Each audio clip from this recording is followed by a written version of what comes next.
Sometimes a neighbor might call Child Protective Services, and then what do you do? Well, it creates a huge fracture in the family, and children are sometimes taken away. So we wanted to have Attorney Vincent Davis with us here today to talk Thanks for about being here some of with those us. issues. Thank you. So thank you very much. And I would imagine that's very difficult to repair and to put your family back together again after an issue like that. Extremely difficult, and it's extremely sometimes damaging to children Absolutely. to be removed from their families for a long period of time. Absolutely. And Even a this could short be all period of time. accidental. I mean, just like we said, you know, that the neighbors could be Somebody just thought calling they because heard they think something's something, going on. Yeah. A neighbor, a teacher, a doctor, a nurse. Well, and they're mandated reporters. Right. So sometimes I think that goes overboard a little bit, though, too. It does. It gets out of control sometimes, and it spirals. A lot of personal interactions. You know, we're human beings. Social workers sometimes have prejudices, discriminatory feelings about something, and sooner than later, the family ends up in juvenile court over in Monterey Park. Wow. And their children are taken away from them. Yeah, it's Wow. awful. So give us a tip. If somebody was to come to my door, what would I do or not do?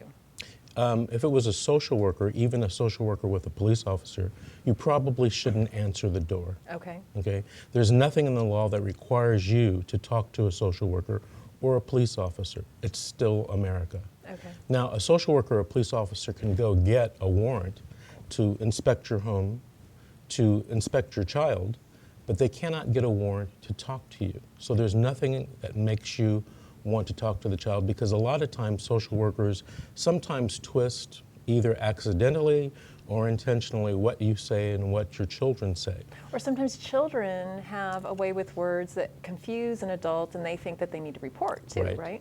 I just was talking to someone last night. He happens to be a police officer, and if the social worker came to his home based upon something the child said, and this is a special needs child, said at school. Oh, no. Right. That can Wow. really be a nightmare.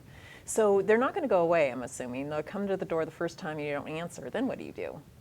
You probably should call a lawyer that has experience in that Get area. counsel. Right. Right, so it's very specific counsel. You want a specialist. And so what type of specialty would you call that if you're looking? You'd probably call it juvenile dependency attorney or juvenile dependency lawyer. Just Google that term. Okay, okay, very interesting.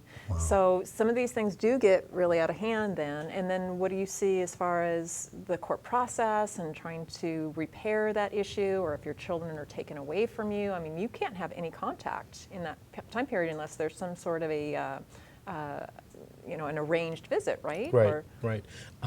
You know, I see a lot of kids change dramatically when they're taken away from their family homes. And social workers think that they're protecting children and doing the right thing for these kids, but in a lot of situations, they're really hurting the children Right. worse They need to than be what with the could have been parents. happening at home. I remember a story with a woman who did spank her child, and I think it was a teacher. The daughter relayed that issue. She was a high school student. Relayed that issue to a teacher who reported it, and the daughter was taken from the mother. Huge, horrible nightmare for her. The daughter actually wound up getting pregnant in a foster home. I don't know, what the specifics of that situation was, but just a horrific situation. Of course, we deal with elder abuse situations all the time, and it's not that different going to probate court and trying to defend somebody in comparison to trying to defend a child or trying to mend a family, too. It's basically the same thing. Right. Recently, a judge, we were in the chambers of a judge, and this child had been placed in a group home because of alleged abuse by the mother and or the father, and this child was getting really abused in this group home.